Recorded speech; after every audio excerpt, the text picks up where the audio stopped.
Ramsey's Green Acres is back with you. I'm going to show you the recipe.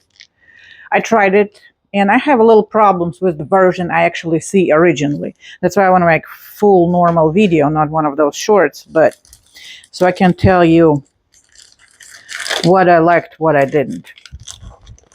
So we need brie.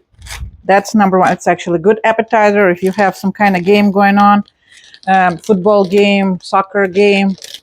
It will be great. Cheese, brie. That's what we need. All ingredients are pretty simple. What we have to do, let me get some knife. Kind of like this. We're going to make cuts on this cheese. You don't have to cut it all the way through. We just need to make basically a little slots on it.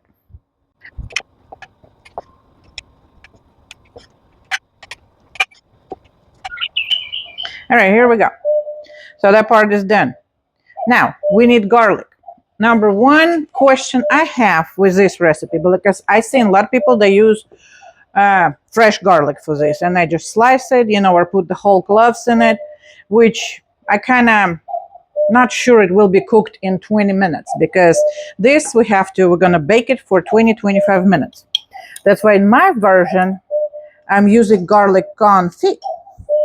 And if you want to know how to make garlic confit, you can check one of my shorts, and I will put it in description, the link. Because I'm just not sure that garlic going to be cooked all the way. If you're going to try it with fresh garlic, please let me know how it went. Because, like I said, the other version is fresh garlic.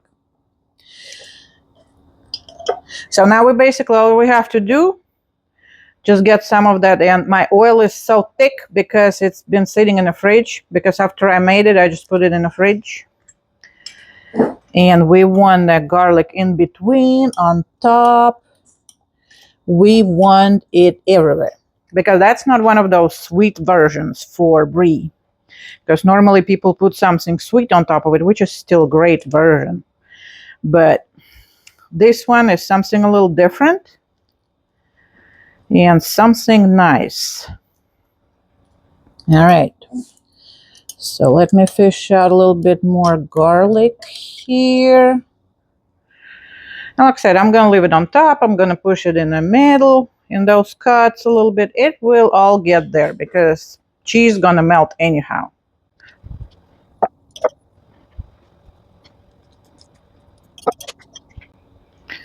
All right, so all our garlics go in right there. A little more, a little less, it's up to you. All right. All right, came back with clean hands. Now, step number next.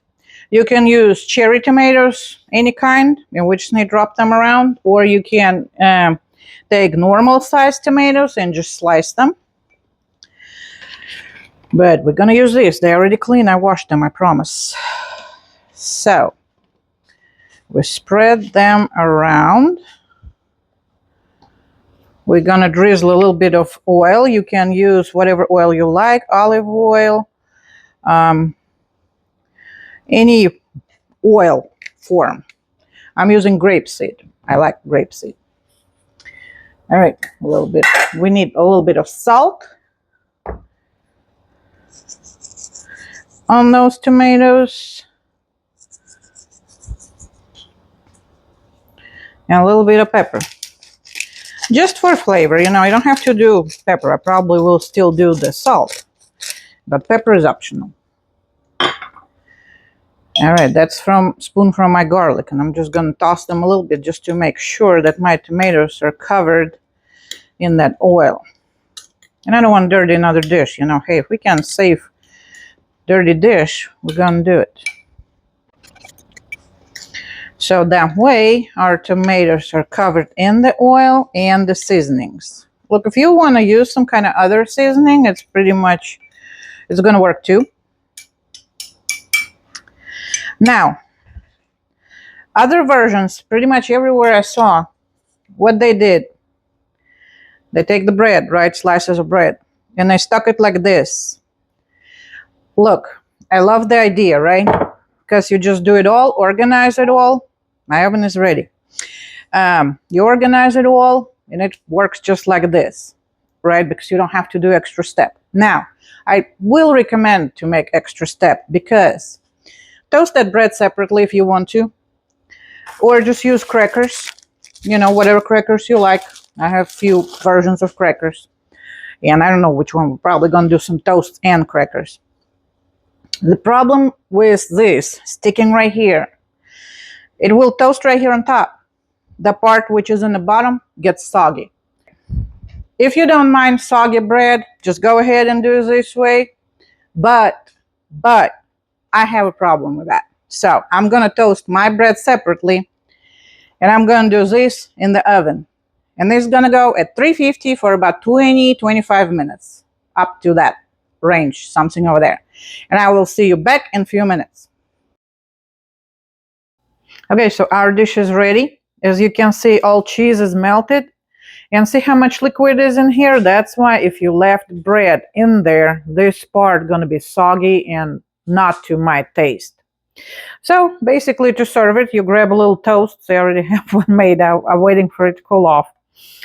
So, and you just get a little spoon, put it on the side. You can do like charcuterie board. I don't know how that thing called. Those boards with crackers and everything. Put that dish in the middle.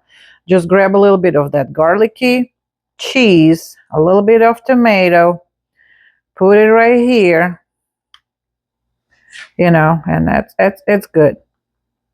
So that's one version, or you can just take a cracker and do the same thing. Just scoop it up. See tomato falling apart. Okay, I cannot catch it up. Ooh, I can use two crackers actually. See? See how it's nice? It's cooled off a little bit. We waited just a minute just to make it cool off so so I can take a bite. Because I tried it first, it was too hot. I'm telling you. I don't just suck. And this is really, really good. I don't want to chew too much in the camera, but I have to. So this is it. Great for parties, great for gathering together. Just put more stuff around, some salamis and everything, and then you have snack bar for people. And yes, you can do it with toast, do it with crackers. Just, go all the way and have fun with it. I like it with toast better.